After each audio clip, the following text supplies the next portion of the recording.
Hmm. This is quite sophisticated. Politics. The thing everyone likes to talk about all the time. The most interesting thing to have in your role-playing game. So, hello goblins, adventurers, and sorry for Insane Dayland, but we're going on with that. So in this video we're going to talk about a few rules that makes Battle for Diratia a politically interesting game. This rule can be used in any role-playing game. It's simply included in Battle for Diratia so that you can make any of your game politically sophisticated and interesting. The name of the rules is No Man Rules Alone.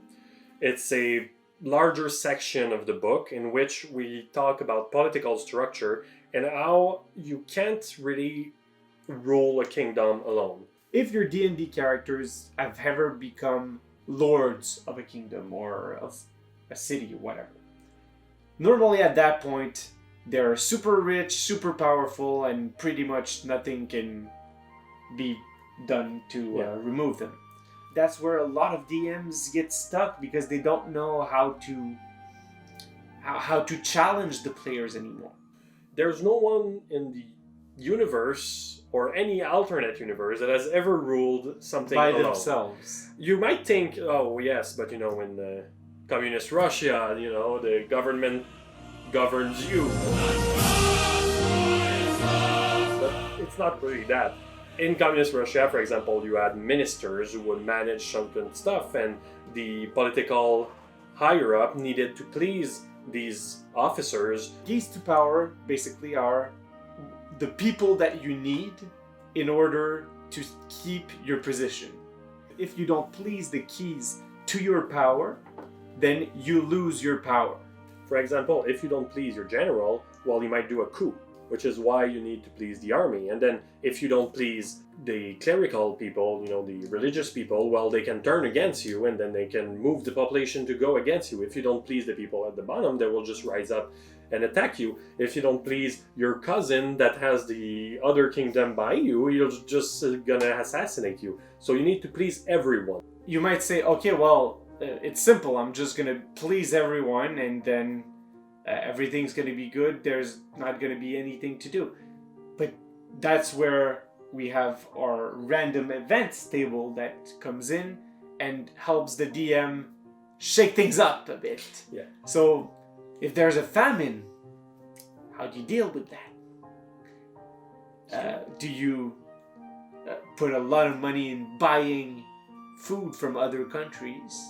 There's never a perfect solution to these things. And each decision the players take is going to bring some interesting situation. Yeah. So that's the idea behind the keys and how you need to please them. How do the power change hands? So how do players become powerful and how can they lose their powers? Yeah. Also. Because if you can take a position of power, it's, unless you're in the D&D universe, it's never by, creating a new position of power. That's really rare. Usually you're taking someone's place. If you're taking someone's place, how did you do it? And how can someone do it in your place? For example, if you take the place of the evil king that mismanaged the kingdom and you can't manage the kingdom, someone's going to remove the new evil king, which is you, by the way. Yeah, the point is just you. You're the evil king now, and people are just going to remove you, and just the cycle continues. By the way, just assassinating someone doesn't give you their position. By the way. No, it doesn't. Because if you assassinate someone, why would the minister recognize you as the next, king? It doesn't work like that. It's not like, oh, I killed the king, I'm the king now. With all these shifting powers, with people trying to take your position from below, and people above you trying to stop you from moving up, how do dynasties exist? Well, it's simple. It's because it's comfort. And these people who are in position of power, do anything in their power to keep it. The king is dead.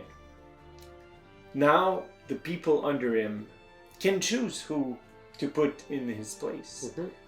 They can fight between each other and In this option, they have a chance to either have the position which would put them in a better position, but they might also die. And people normally don't like to die. An easier way to keep your position, at least, is to simply support the legitimate heir, because normally the king has educated his son to respect the keys to power. Yeah. It's a give and take, and you must take your decision between trying to shake the hornet's nest or just leaving it there and hoping nothing falls on you. War is the norm. Peace is the exception, and that's true even today, where we think that we live in peace all the time, but that's because there's been war, and there's always war, because war is the norm, and it will always be the norm, and it always has, and it will in any fantastical universe, sadly. If your country in your role-playing game is at peace, why are they at peace? Answer this question and you'll know how the war will start. Yep. I have a good example of that. If your country is at peace because you have a lot of slaves working for you, well, you know that the slave will at some point rise up against you. If you're at peace because you have a lot of nobles who have a lot of cash, these nobles are going to assassinate you. If you're at peace because the army is super strong, well, you can be ready for a coup d'etat. And why do countries go to war? In the words of Matt Colville, fear, pride, and self-interest. Our rules also have a few examples of political structures. You don't have to follow them. These are mainly guidelines to help you have a realistically structured political system. So you have examples for how to structure a republic, how to structure a kingdom, how to structure an army or a Roman legion. You can use these structures in your game to know where your player stands at. And that's the interesting. For example, if you check in the kingdom structure, how it is, you can say that your characters are town guards at the start of the campaign. If they're town guards, then the next logical step for them will be to be town guard captain, and then they would rise up to become lords, and then they can rise up one of them to become kings. It's to make it easier for the DM to know who do the players have to please in order to move up in the structure. Yeah. That's everything about how to make your game politically sophisticated.